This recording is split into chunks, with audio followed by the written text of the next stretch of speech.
Hi, I'm Jerry Kaifetz. I'm a Christian author, and I've written a number of books over the years. You can see them all on my website. But I'm here to talk to you today not about a book that I've written so much as we would call it a booklet, I suppose. It's just a short little book, and it's my life story. The title of this little book is called Racing Toward God. Racing Toward God. I was a skier for many years, competed for about 15 years in the United States, and then professionally for a number of years in Europe and other places, and participated in a lot of sports throughout my life in addition to just skiing. I was born in what I call a sleepy little fishing village on the bank of the Seine River. Maybe you've heard of it. It's called Paris, France. That's where I was born. My mother was the first war bride that came to the United States. My father was a GI in World War II. And I lived in France, went to school there, as well as in the United States, alternating years.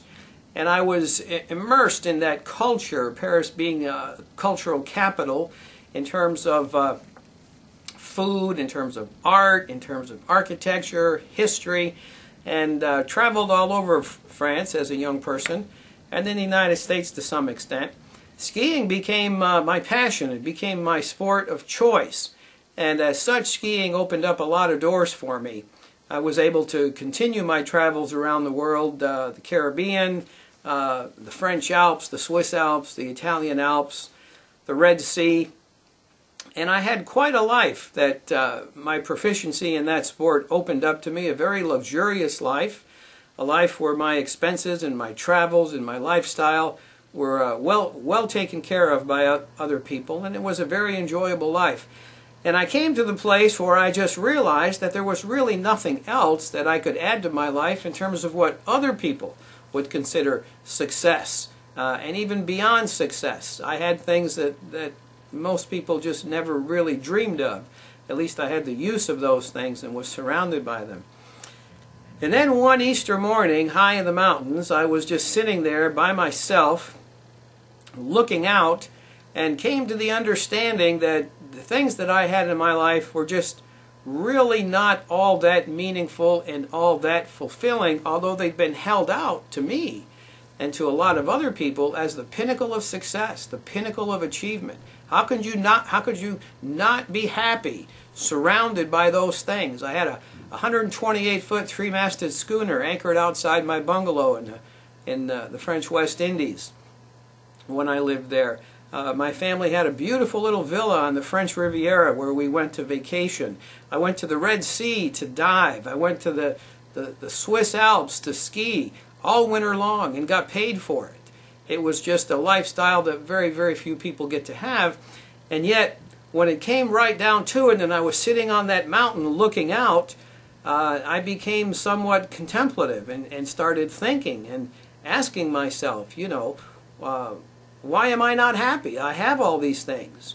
And the answer came to me as I looked out at that panorama sitting on a mountain at 13,000 feet, and what I later realized was Easter morning. And I looked out and realized, I don't know who I am. I don't know why I'm here. I don't know who created all this beautiful scene before me. I don't know who created the beauty on the coral reefs that I've visited all over the world. I don't know who created the mountains that I've skied. These amazing, amazing panoramas. This book is about my journey to find out who did create that and what kind of relationship I could have with that creator.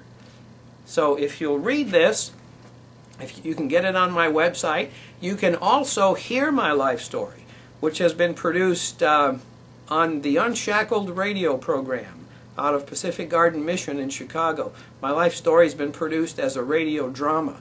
It's been heard in about 35 countries or so by 2 to 3 million people. I hope you'll tune in. You can get that link through my website, or you can go to unshackled.org and look for episode A2948. So have a look, have a listen, look at some of my other books on my website. They're there to be a blessing to you. They're there because I have things that I believe are worth sharing and that I know were missing in my life.